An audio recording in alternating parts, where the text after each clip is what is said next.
ಎಲ್ರಿಗೂ ಜೈ ಭೀಮ್. ಕಲಬುರಗಿ ನಗರದಲ್ಲಿ ಇವತ್ತು ಎಲ್ಲ ದಲಿತ ಪರ ಸಂಘಟನೆಗಳ ಪರವಾಗಿ ಏನು ಇತ್ತೀಚೆಗೆ ಕರ್ನಾಟಕ ರಾಜ್ಯ ಸರ್ಕಾರ ಜಾರಿ ತಂದಿರುವಂತಹ ಒಳ ಮೀಸಲಾತಿಯಲ್ಲಿನ ABC ಕ್ಯಾಟಗರೈಸೇಷನ್ ಮಾಡಿರ್ತಕ್ಕಂತಹ ಏನು ನಿಯಮ ಇದೆ ಅದನ್ನು ಸರಿಪಡಿಸಬೇಕು ಅಂತೇಳಿ ಒತ್ತಾಯಿಸಿ ಇವತ್ತು ನಾವೆಲ್ಲರೂ ಕೂಡ ಹೋರಾಟ ಮಾಡ್ತಾ ಇದ್ದೀವಿ. ಇವತ್ತು ಬಲಗೈ ಸಮುದಾಯದ ಒತ್ತಾಯ ಏನಂದರೆ ABC ಕ್ಯಾಟಗರೈಸೇಷನ್ ಮಾಡಿರ್ತಕ್ಕಂತಹ ಅನ್ಯಾಯ ಏನಿದೆ ಅದನ್ನು ತಾವು ಕೂಡಲೇ ಏನದ ಅಂದರೆ ಸರಿಪಡಿಸಬೇಕು. ಇಲ್ಲವಾದಲ್ಲಿ ಏನದ ಅಂದರೆ ಇಡೀ ರಾಜ್ಯದಾದ್ಯಂತ ಈ ಹೋರಾಟ ಏನದ ಅಂದರೆ ಮುಂದುವರಿಸಬೇಕಾಗುತ್ತೆ. ಈಗಾಗಲೇ ರಾಜ್ಯದ ಅನೇಕ ಜಿಲ್ಲೆಗಳಲ್ಲಿ ನಾವು ಹೋರಾಟವನ್ನು ಮುಂದುವರಿಸ್ತಾ ಇದ್ದೀವಿ.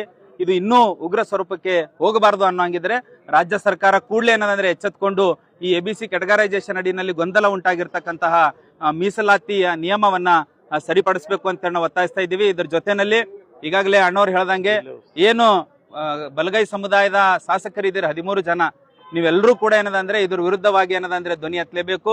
ಅದರಲ್ಲೂ ಕೂಡ ವಿಶೇಷವಾಗಿ ಏನು ಮಂತ್ರಿಗಳಿದ್ದಾರೆ, ದಯವಿಟ್ಟು ನಿಮ್ಗೆ ನೆನಪಿರಲಿ, ಮಾನ್ಯ ರಾಜ್ಯ ಸರ್ಕಾರದ ಮಂತ್ರಿಗಳೇ, ನಿಮ್ಮ ಪಕ್ಷ ನಿಮಗೆ ಟಿಕೆಟ್ ಕೊಟ್ಟಿರಬೇಕು, ನಿಮ್ಮ ಪಕ್ಷ ನಿಮಗೆ ಟಿಕೆಟ್ ಕೊಟ್ಟು MLA ಮಾಡಿರಬೇಕು.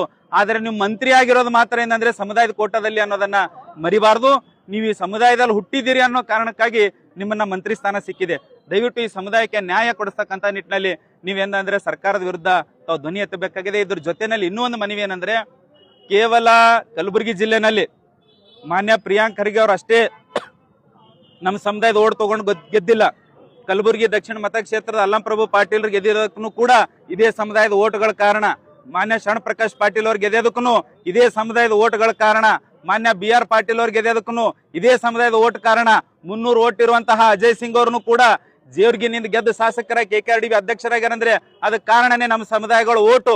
ನೀವು ನಿಮ್ಮ ವೋಟರ್ಸ್ಗೆ ಏನಾದ್ರೂ ನ್ಯಾಯ ಕೊಡಬೇಕಾಯ್ತು ಅಂದ್ರೆ ನೀವೆಲ್ಲಾ MLAಗಳು, ನೀವೆಲ್ಲಾ ಮಂತ್ರಿಗಳು ಏನದ ಅಂದ್ರೆ ಈ ಬಲಗೈ ಸಮುದಾಯಕ್ಕೆ ಆಗಿರ್ತಕ್ಕಂಥ ಅನ್ಯಾಯವನ್ನ ಸರಿಪಡಿಸೋ ಮೂಲಕ ಇತರೆ ABC ಸಮುದಾಯ ವರ್ಗಗಳಲ್ಲಿ ಬರ್ತಕ್ಕಂಥ ಎಲ್ಲಾ ಸಮುದಾಯಗಳಿಗೂ ಕೂಡ ನ್ಯಾಯ ಕೊಡಿಸ್ತಕ್ಕಂಥ ನಿಟ್ಟಿನಲ್ಲಿ ನಾವು ತಾವೇನಂದ್ರೆ ಧ್ವನಿ ಎತ್ತಬೇಕಾಗಿದೆ. ನಾವು ಯಾವುದೇ ಸಮುದಾಯದ ವಿರೋಧಿಗಳಲ್ಲ. ಎ ವರ್ಗದಲ್ಲಿ ಬರ್ತಕ್ಕಂಥ ಸಮುದಾಯಗಳಿಗೂ C ಸಮುದಾಯದಲ್ಲಿ ಬರ್ತಕ್ಕಂಥ ವರ್ಗದವರಿಗೂ ಕೂಡ ತಾವು ನ್ಯಾಯ ಕೊಡಿಸ್ತಕ್ಕಂಥ ನಿಟ್ಟಿನಲ್ಲಿ ರಾಜ್ಯ ಸರ್ಕಾರ ಕೂಡಲೇ ಏನದಂದ್ರೆ ನಿಯಮ ಜಾರಿ ಮಾಡಬೇಕು.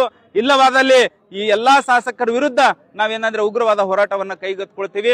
ಮುಂದಾಗ್ತಕ್ಕಂಥ ಅನಾಹುತಕ್ಕೆ ರಾಜ್ಯ ಸರ್ಕಾರ ನೇರ ಹೊಣೆ ಅನ್ನುವ ಎಚ್ಚರಿಕೆಯನ್ನ ಇವತ್ತು ಈ ಮಾಧ್ಯಮದ ಮೂಲಕ ತಾವು ಹೇಳಕ್ಕೆ ಇಷ್ಟಪಡ್ತೀವಿ. ಧನ್ಯವಾದಗಳು. ಡಾಕ್ಟರ್ ಅನಿಲ್ ಟೆಂಗ್ಳಿ ಅಂತೇಳಿ ಅತಿಥಿ ಉಪನ್ಯಾಸಕರು, ಗುಲ್ಬರ್ಗ ವಿಷಯದಲ್ಲಿ.